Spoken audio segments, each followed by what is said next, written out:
सुप्रभात। हिंदी की कक्षा में आप सभी का स्वागत है। आप सभी को नव वर्ष की हार्दिक शुभकामनाएं। आशा करती हूँ आप सभी कुशल मंगल होंगे। हमारा आज का विषय है विराम चिन्ह। हमने कल भी पढ़ा था विराम चिन्ह मतलब वाक्यों के बीच में थोड़ी थोड़ी देर के लिए रोकने के लिए हम जिन शब्दों का प्रयोग करते हैं उसे हम विराम चिन्ह कहते हैं। विराम मतलब रुकना और चिन्ह मतलब प्रतीक। सबसे पहले हमने पढ़ा था विराम चिन्ह। विराम चिन्ह के कितने भेद होते हैं? 10 भेद होते हैं। विराम चिन्ह के 10 भेद होते हैं या फिर विराम चिन्ह के 10 प्रकार होते हैं। सबसे पहला कौन सा था उसमें? पूर्ण विराम चिन्ह।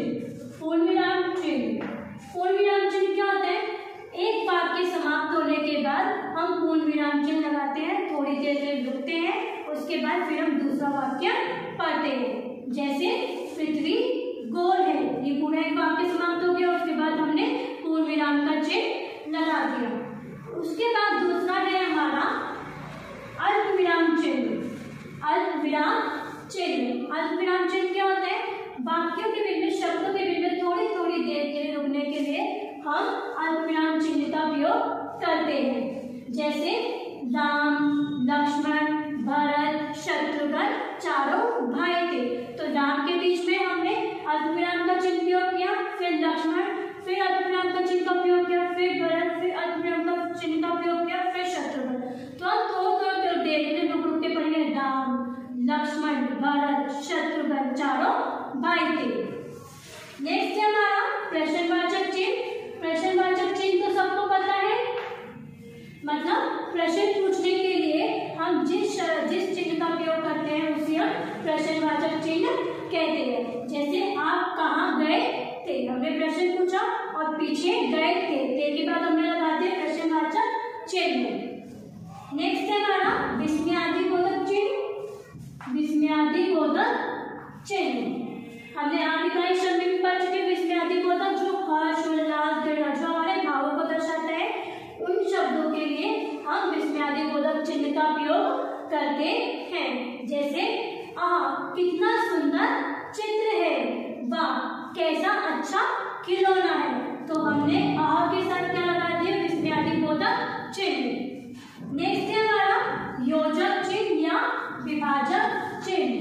योजक चिन्ह या विभाजक चिन्ह, दो शब्दों को आपस में जोड़ने के लिए हम योजक चिन्ह का प्रयोग करते हैं। जैसे माता पिता, माता और पिता इन दोनों को आपस में जोड़ने के लिए हमने किस चिन्ह का प्रयोग किया? योजक चिन्ह का। ऐसे भाई बहन, दादा दादी, नाना नानी, ऐसे शब्दों को जोड़ने के लिए हम योजक या विभाजक चिन्ह का प्रयोग करते हैं। निर्देशक चिन्ह मतलब निर्देश देना, उसके लिए हम निर्देशक चिन्ह का प्रयोग करते हैं। जैसे व्याख्या करने या उदाहरण देने के लिए हम निर्देशक चिन्ह का प्रयोग करते हैं। जैसे मैंने क्रिया विशेषण के उदाहरण दिए, उदाहरण लिखा है यहाँ पे, उदाहरण लिखने, अब यहाँ पे उदाहरण लिखने से पहले मैंने यहाँ पे निर्देशक चिन्ह का प्रयोग किया, उसके बाद मैं उदाहरण लिखूंगी। तो ये क्या हो गया आपका निर्देशक चिन्ह।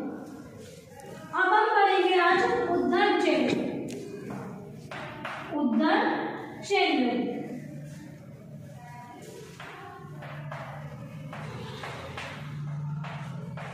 उद्धरण चिन्ह। उद्धरण चिन्ह जो है ये 2 प्रकार के होते हैं। इसके 2 भेद होते हैं। पहला है एक हरा और दूसरा है दोहरा। एक हरा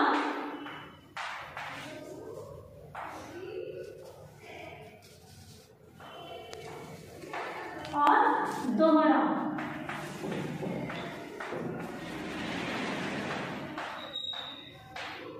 एक हरा और दोहरा। उद्धरण चिन्ह इसके 2 भेद हैं, एक हरा और दोहरा। एक हरा चिन्ह का प्रयोग हम कब करते हैं? जब हमें किसी मुख्य शब्द को लिखना होता है, हमारे वाक्य में कोई मुख्य शब्द होते हैं, हमें उसको दर्शाना होता है, तो हम एक हरा चिन्ह का प्रयोग करते हैं। जैसे रामचरितमानस गोस्वामी तुलसीदास ने लिखी है। अब गोस्वामी तुलसीदास ने कौन सी पुस्तक लिखी है? रामचरितमानस।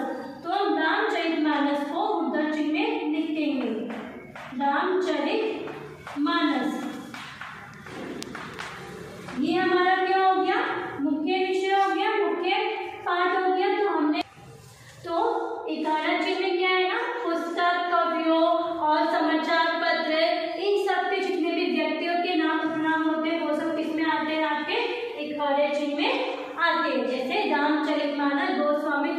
क्लास में लिखी है। नेक्स्ट है हमारा दोहरा चिन्ह। अब दोहरा चिन्ह हम ये किसमें उपयोग करते हैं? किसी कथन को ज्यों का त्यों प्रस्तुत करने के लिए हम दोहरे चिन्ह का उपयोग करते हैं। जैसे कबीर का कथन है, गुण गोविंद दोहु करे करके लागू पाए। अब कबीर ने क्या कथन दिया? कबीर का क्या दोहा है? गुरु गोविंद। अगर मैं इसको लिखूं तो गुरु गोविंद, गुरु गोविंद दोहु करे, दोहु खरे काके लागू पाए, काके लागू पाए। अब हमने इस कथन को ज्यों का त्यों लिख दिया, ठीक है। ये एक क्या है? दोहा है कबीर जी का, तो हमने इसको किसमें लिखा? दोहरे चिन्ह। उधर का जो दोहरा चिन्ह है हमने उसको इसमें लिख दिया, तो ये क्या हो गया हमारा? दोहरा चिन्ह। एक खड़े चिन्ह में हम कवियों के नाम, पुस्तकों के नाम, व्यक्तियों के उपनाम के नाम खड़े चिन्ह का उपयोग करते हैं, और किसी वाक्य को ज्यों का त्यों लिखने के लिए हम दोहरे चिन्ह का उपयोग करते हैं। नेक्स्ट है हमारा आदेश या विवरण चिन्ह। अब नाम से पता चल रहा है आदेश मतलब किसी बात को किसी की भी बात का आदेश देना, वो क्या होगा? आदेश चिन्ह। आदेश या विवरण, आदेश या विवरण चिन्ह।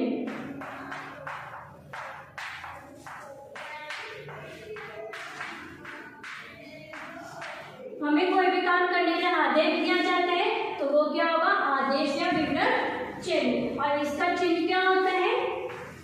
ये आदेश या विवरण चिन्ह। इसको आदेश चिन्ह भी बोलेंगे और इसको विवरण चिन्ह भी बोलेंगे। अब कोई भी अपना पाठ स्टार्ट करने से पहले या फिर कोई भी मुख्य पाठ करने से पहले हम जैसे हम आविकारी शब्द पढ़ा था हमने, तो ये क्या हो गया? हमारा विवरण हो गया। हमने आविकारी शब्द लिखा, उसके बाद हमने चिन्ह लगा दिए, उसके बाद हम इसकी परिभाषा या कुछ भी लिखेंगे, तो ये क्या हो गया? हमारा आदेश या विवरण चिन्ह। हमने इसको एक्सप्लेन करने से पहले हमने यहाँ पे चिन्ह लगा दिया, जिससे पता चल जाए कि ये हमारा आदेश है। नेक्स्ट है हमारा लाघव चिन्ह। लाघव चिन्ह। अब लाघव चिन्ह क्या होता है? किसी शब्द के संक्षिप्त रूप का बोध कराने के लाघव चिन्ह का उपयोग करते हैं। जैसे कोई शब्द है, उसको हम संक्षिप्त रूप में उसका पूरी तरीके से बोध करा रहे हैं, उसके लिए हम लाघव चिन्ह का उपयोग करते हैं। लाघव चिन्ह कौन सा होता है? ये जैसे पंडित जवाहरलाल नेहरू, पंडित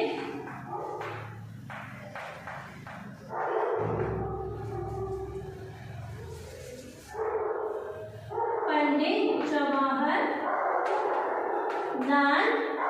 नेहरू। अब यहाँ पे हम लाघव चिन्ह कहाँ करेंगे? पंडित जवाहरलाल नेहरू।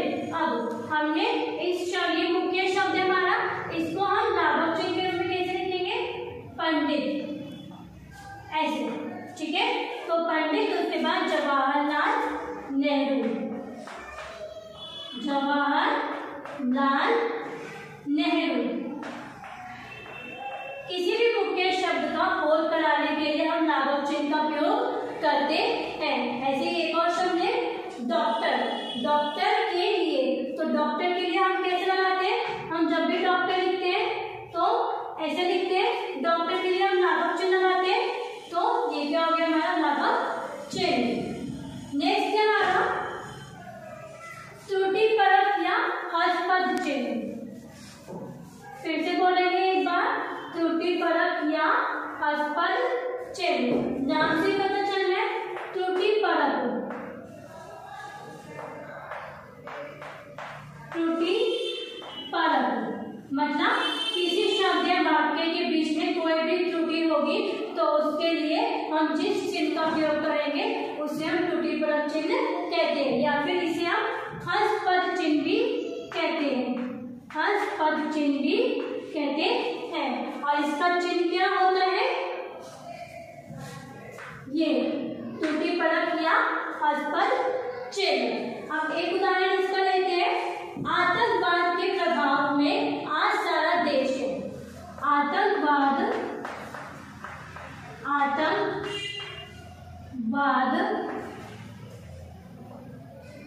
के प्रभाव में सारा है। अब एक बार इस वाक्य को पढ़िए। आतंकवाद के प्रभाव में सारा है।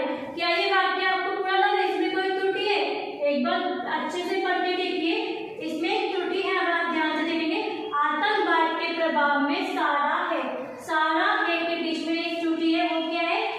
त्रुटि परक चिन्ह लगा के देश। अब ये वाक्य से समझ में आ रहा है? आतंकवाद के प्रभाव में सारा